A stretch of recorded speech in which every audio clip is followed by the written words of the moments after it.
सेवा करना सीखिए। भगवान भी अपनी माँ की सेवा करते हैं। एक माँ से पेट नहीं भरा तो राम बनकर 3 माँओं का प्यार लूटा और कृष्ण बनकर 2 माँओं का प्यार लूटा। एक माँ से तसल्ली नहीं हुई भगवान को। राम जी की 3 माँ, कौशल्या माँ, सुमित्रा माँ, कैकेयी माँ, और भगवान कृष्ण की माँ देवकी और माँ यशोदा। इसलिए बूढ़ों का साथ ना छोड़िए। बहुत सारी माताएं बंगाल की गौरी गोपाल वृद्धाश्रम में रहती हैं। वो कुछ माताएं जिनके बेटों ने सेवा नहीं की।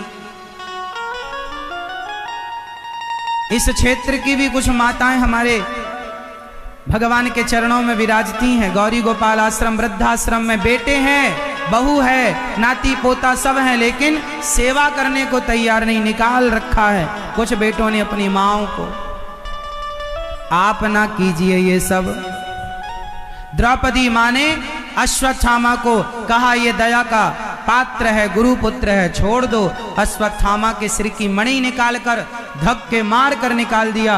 अश्वत्थामा के सिर की मणि निकाल ली। उसने ब्रह्मास्त्र चलाया उत्तरा के गर्भ को नष्ट करने के लिए। अभिमन्यु महाभारत में मारे जा चुके थे। उनकी पत्नी उत्तरा गर्भवती थी। उनके बच्चे को मारने के लिए अश्वत्थामा ने ब्रह्मास्त्र चलाया। उत्तरा भगवान की शरण में आई। पाहि पाहि महायोगिन देव देव जगत्पते नान्यं त्वद्भयं पश्ये यत्र मृत्यो परस्परम। उत्तरा के गर्भ को भगवान ने जब शरण में आई माँ उत्तरा, तो भगवान ने उत्तरा के गर्भ की रक्षा की। वो गर्भ में जो बालक था उन्हीं का नाम है परीक्षित। अब भगवान जाने लगे तो कुंती बुआ ने भगवान से हाथ जोड़कर प्रार्थना की।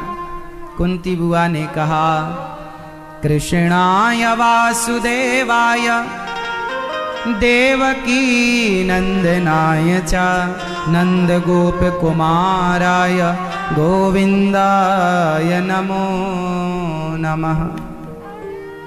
आज कुंती बुआ ने कहा हे नाथ, हे श्याम सुंदर, हे गोविंद, आज मैं आपसे कुछ मांगना चाहती हूँ। क्या आपको पता है कुंती बुआ ने भगवान से क्या मांगा? मैया क्या मांगा? मैया, ओ पीछे वाली मेरी माँ, क्या मांगा? दुख। हे प्रभु मुझे दुख दीजिए। भगवान बोले राम राम, दुख सारा व्यक्ति, सारे संसार के लोग के संसार का प्रत्येक व्यक्ति भगवान से सुख चाहता है और आप दुख मांगती हो। कुंती बुआ ने कहा प्रभु मेरे जीवन में सुख आ गया है। अब उस सुख को पाकर डर लग रहा है कि कहीं उस सुख में मैं आपको भूल ना जाऊं। कम से कम दुख में आपका स्मरण करती थी। हे नाथ ऐसी कृपा करो कि मैं आपको कभी भूलूं नहीं। हे नाथ मैं आपको कभी भूलूं नहीं। हर समय बोलते रहा करो, बोलो हे श्याम सुंदर मैं आपको कभी भूलूं नहीं। हे गोविंद, बोलो हे गोविंद मैं आपको कभी भूलूं नहीं। हे श्याम सुंदर, हे श्रीमन्नारायण मैं आपको कभी भूलूं नहीं। सदा भगवान का स्मरण बनाए रखिएगा, भूलिए मत। कुंती बुआ ने कहा मुझे दुख दीजिए। भगवान बोले मैं दुख नहीं दे सकता। अच्छा बताओ भगवान दुख देते हैं कि नहीं? बोलो हाँ या ना। भगवान दुख देते हैं कि नहीं? भैया बताओ आप, भगवान दुख देते हैं? हाँ ये कह रहे हैं हाँ। आप बताओ भैया भगवान दुख देते हैं? ये बताओ मेरी माँ भगवान दुख देते हैं? इस तरफ वाली मैया बताएंगी भगवान दुख देते हैं क्या मेरी माँ? नहीं। इस तरफ वाले भक्त बताएंगे भगवान दुख देते हैं। भगवान कभी किसी को दुख नहीं देते। अभी तो आप कह रहे थे देते हैं और अब कह रहे नहीं देते। वहां तो उठा के भगवान किसी को दुख नहीं देते। तो फिर ये जीवन में जो दुख मिलता है ये कौन देता है? ये हमारे अपने कर्म हमें दुख देते हैं। ये हमारे कर्म हमें दुख देते हैं। क्या देते हैं हमारे? हम जैसा कर्म करेंगे वैसा फल भोगेंगे, और दोष भगवान को देंगे कि भगवान ने हमें दुख दिया। भगवान किसी को दुख नहीं देते। फिर दुख कौन देता है?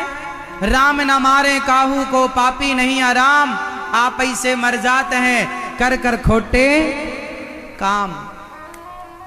भगवान किसी को दुख नहीं देते। चैतन्य महाप्रभु, गौरांग महाप्रभु की एक छोटी सी कथा आप लोग जानते होंगे। उनकी बचपन की एक कथा है, श्री गौरांग महाप्रभु की कथा। जब वो हरि नाम संकीर्तन करते थे ना, जहां जाते हरि बोल कृष्ण कृष्ण का जाप करते, हरे कृष्ण कृष्ण कृष्ण हरे राम जाप करते। जहां जाते वहां जाप करते, कीर्तन करते। एक कुत्ता था, कुत्ता। वो कुत्ता ना गौरांग महाप्रभु को, श्री चैतन्य महाप्रभु को दूर से देखा करता था रोज। और जब चैतन्य महाप्रभु वहां से आगे बढ़ जाए ना, तो जहां स्वामी महाप्रभु खड़े होकर नृत्य करते थे, कीर्तन करते थे, उस चरणों की धूल पर जाकर कुत्ता लौटता था, लौट जाया करता था। महाप्रभु की चरण धूली पर लौट जाया करता था। एक दिन महाप्रभु की नजर पड़ गई, और महाप्रभु की नजर पड़ गई तो महाप्रभु ने उस कुत्ते को बुलाया, ए गंगादास, यहां नाम रख दिया गंगादास। गंगा के किनारे ही इनकी अधिकांश लीलाएं हुई हैं, तो गंगादास नाम रखा। ए यहां आओ गंगादास। वो कुत्ता गया, अपनी झोली से लड्डू निकाले, महाप्रभु ने उसे प्रसाद पवाया। अब महाप्रभु ने स्वीकार कर लिया, आज से तू हमारी मंडली में सम्मिलित हो गया, अब तू भी हमारे संग प्रसाद पाया कर, तू भी हमारे संग चला कर। अब वो कुत्ता बड़ा खुश। लेकिन जो महाप्रभु के सखा थे, जो मित्र थे, जो कीर्तन करने वाले अन्य लोग थे, उन्होंने कहा, प्रभु ये क्या, ये कुत्ते को साथ में रख लिया आपने? वो कुत्ता कीर्तन करते करते रोता था। जब वो महाप्रभु कीर्तन करते तो वो बोल तो पाता नहीं था, पर भौंकना बंद कर दिया उसने। और भौंकने की जगह जब वो ध्यान से कोई सुने तो उसके भौंकने में गोविंद गोविंद निकलता था, और रोया करता था वो। तो किसी ने कहा कि महाप्रभु आपने इस कुत्ते पर दया करी है, बताओ ये कुत्ता कौन है? तब श्री चैतन्य महाप्रभु ने बताया कि ये कुत्ता पिछले जन्म का ब्राह्मण है, ये पिछले जन्म के पंडित जी हैं। अरे तो बोले पंडित जी हैं तो कुत्ता काहे को बन गए?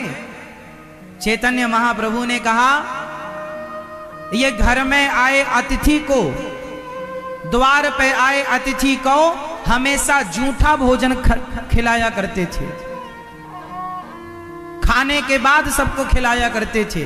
मेहमान आए, गुरुजी आए, आचार्य चरण आए, ये भगवान को भोग नहीं लगाते थे, पहले ही खा लेते थे कि दाल में नमक कम है कि ज्यादा है, पहले ही चाट लेते थे। तो इन्हें दंड दिया गया कि तुमने साधु संतों को भोजन कराने के पहले भोजन किया और उन संतों को जूठन खवाया। जाओ, तुम्हारा दंड यही है, जाओ अब जूठी पत्तलें चाटो, तुम कुत्ता बन करके अपना यापन करो। वो पाप के कारण कुत्ता बनना पड़ा। और बाद में श्री चैतन्य महाप्रभु ने उसे अपने साथ रखा और उसे भगवान नाम का आश्रय दिलाकर उस कुत्ते की भी बुद्धि निर्मल की, और वो प्रायश्चित करता हुआ अंत में उस कुत्ते ने गंगा जी में जल समाधि ले ली थी अंत में। और चैतन्य महाप्रभु की चरण रज और चरण धूल प्राप्त करके उसने अपने आप को अमर कर लिया। कहने का तात्पर्य क्या है कि आप यदि कुत्ता योनि को प्राप्त भये हैं, वह भी आप अपने कर्मों के कारण। भगवान दोषी नहीं है, भगवान किसी को दुख देते ही नहीं। को न काहू को सुख दुख कर दाता, निज कृत कर्म भोग सब भ्राता। कोई किसी को सुख दुख नहीं देता, प्रत्येक प्राणी अपने कर्मों का दंड भोगता।